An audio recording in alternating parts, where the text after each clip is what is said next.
Welcome to smart wrestling channel. நண்பர்களே, சில இம்பார்ட்டண்ட்டான அப்டேட்டட் நியூஸஸ் தான் பார்க்க போகிறோம். அதுக்கு முன்னாடி சேனலை சப்ஸ்கிரைப் பண்ணிட்டு லைக் ஒன்று தட்டி பாருங்கள். ஃபஸ்ட்டு ஸ்டார்ட் பண்ணும் சமீசைன்லேருந்து. சமீசைன் சாம்பியன்ஷிப் வின் பண்ணுவோன்னு எல்லாருக்கும் இருக்க ஆசை மாதிரி இவரும் பார்த்தீங்கன்னா ஆரம்பிச்சிட்டாரு. சிஎம் பங்க் பெல்ட் எங்கெல்லாம் வச்சுருந்து பார்த்துருப்பீங்க. அந்த மாதிரி சமீசைன் ஆனால் அந்த மாதிரிலாம் பண்ணல. ட்ரூ மேக்கின்டையர் பண்ணார்ல, டைட்டில் வச்சுட்டு பக்கத்துலேயே வச்சுட்டு தூங்குறது. அந்த மாதிரி தலைவன் கார் ரைடு போய் கார் எடுத்துன்னு போயிருக்காரு. காரு கூடயே பார்த்தீங்கன்னா சாம்பியன்ஷிப் இன்னொரு சீட்டில் லாக் பண்ணிட்டாரு. சமீசனை பொறுத்த வரைக்கும் அதுவும் ஒரு நெருங்கி இது மாதிரி அது சும்மா ஒரு பெல்ட்டாக பார்க்காம நம்மளுடைய பாதி, நம்மளுடைய வாழ்க்கை வெற்றிக்கு அது பாதின்ற மாதிரி அதையும் கூட சேர்த்துட்டு வச்சுட்டு போயிட்டுருக்காரு. அதுவும் உண்மை தான். அவர் வாழ்க்கையில் இது மிகப்பெரிய வெற்றி, மிகப்பெரிய ஒரு சாதனைன்றது அது எல்லாத்துக்குமே தெரிஞ்ச விஷயம். வெரி எமோஷ்னல் மூமெண்ட் இது. இருந்தாலும் டைட்டில் ரெயின் நீடிக்காது அப்படி இப்படின்னு சொல்லிட்டு இருக்காங்க. அது உண்மை. அப்புறம் டைட்டில் ரெயின் நீடிக்காதுன்றத நான் போன வீடியோவில் தெளிவாக சொல்லியிருப்பேன். அதில் போய் பார்த்து தெரிஞ்சுக்கோங்க, டைட்டில் ரெயின் நீடிக்குமா நீடிக்காதான்றதை. அதுக்கடுத்து வந்து பார்த்தீங்கன்னா பேரன் கார்பனை ரிட்டர்ன் பண்ணுறதுக்கு டீசர்ஸ் பண்ணிகிட்டே இருக்காங்க. இப்பயும் டீசர்ஸ் பண்ணியிருக்காங்க. இந்த ஷெடியூல்லாம் பர்ஃபெக்டாக போட்டு வச்சுருந்தாங்க. ஷெடியூல் ஓவராக இருக்கிறதுனால தான் பேரன் கார்பனை கொண்டு வர முடியலையா, ஃப்ரீ டைம் இல்லாததுனால தான். சம்மர் ஸ்லாமுக்கு முன்னாடியே கொண்டு வரதுக்கு வாய்ப்பு இருக்குன்ற மாதிரி சொன்னாங்க. பட் பேரன் கார்பன் நம்ம இந்தியாவில் நடக்குதுல ரெஸ்லிங்கு, அதுலலாம் போயிட்டு வேர்ல்ட் டேக் டீம் சாம்பியன்லாம் வின் பண்ணியிருக்காரு டைஜாக் கூட. இருந்தாலும் பேரன் கார்பன் இப்போ ஃப்ரீயாக தான் இருக்கார் போல்.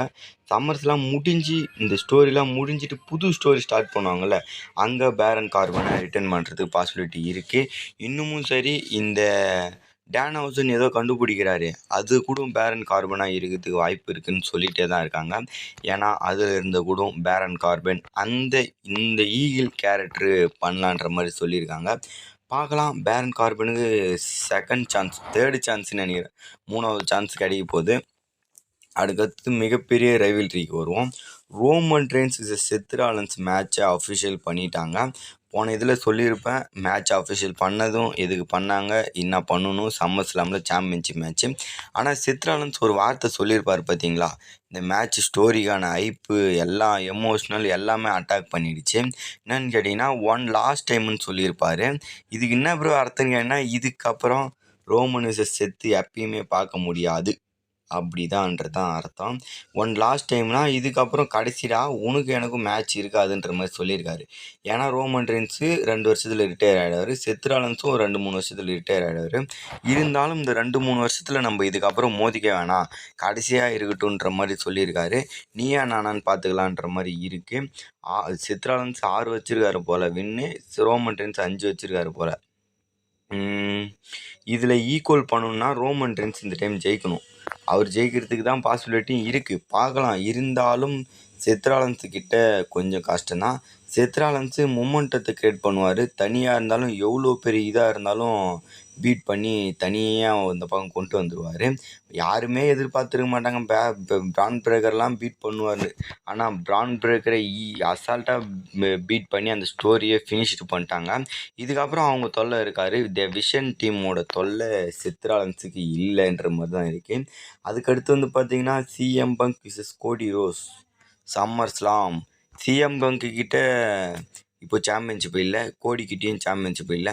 ஒரு நான் டைட்டில் ஸ்டோரியாக கொண்டு போகிறதுக்கு பாசிபிலிட்டி இருக்குன்ற மாதிரி சொல்லியிருக்காங்க. இதில் என்ன ப்ரோ கதை, ஸ்டோரி ஐ பேருமான்னு என்ன, தாராளமாக ஐ பேரும். ஏன்னா இவங்களுக்கு பல நாள் பாக இருக்குது. அதை வச்சு பார்த்திங்கன்னா சும்மா இவங்களும் பேசி ப்ரொமோ கட் பண்ணாலே போதும், வேறு லெவலில் போயிடும். சம்மர் ஸ்லாமில் வெரி பிக்கஸ்ட் எவர் மேட்சாக கன்வெர்ட் பண்ணுறாங்க போல். ஒபா விசஸ் பிராக்கு, ரோமன் விசஸ் செத்து, இந்த மாதிரி பெரிய பெரிய மேட்ச் கன்வெர்ட் பண்ண பார்க்குறாங்க. வெஸ்டர்மீனியா அளவுக்கு, ஏன்னா வெஸ்டர்மீனியா ஈக்குவல் தான் சம்மர் ஸ்லாமும், வெஸ்டர்மீனியாவோட கொஞ்சம் கம்மி, அவ்வளோதான். 2வது வெஸ்டர்மீனியா கற்று 2வது பிக்கஸ்ட் ஈவெண்ட்டு சம்மர் ஸ்லாம் தான். அதனால் அதுக்கு தேவையான இதெல்லாம் பண்ணிகிட்ருக்காங்க. பார்க்கலாம். சம்மர் ஸ்லாமில் பெரிய பெரிய மேட்ச்சு, இந்த மேட்ச்சும் வைக்கிறதுக்கு பாசிபிலிட்டி இருக்குன்ற மாதிரி பேசிகிட்டு இருக்காங்க. வச்சா நல்லா தான் இருக்கும். ஆனால் அதுக்குள்ளேயே கோடிக்கிட்டே திருப்பி டைட்டில் கொடுத்துருவானுங்களோன்றமும் எதிர்பார்ப்பு கூட இருக்குது. பார்க்கலாம். நண்பர்களே, நெக்ஸ்ட்டு ஒரு தரமான சந்திக்கலாம். சேனலை சப்ஸ்கிரைப் பண்ணிட்டு ஒரு லைக் ஒன்று தட்டி விட்டு பாருங்கள். லைக்கு முக்கியமாக தட்டி விட்டு பாருங்கள். அப்போ தான் இன்னும் ஒரு 2-3 பேர்த்துக்கு எக்ஸ்ட்ரா போய் சேரும்.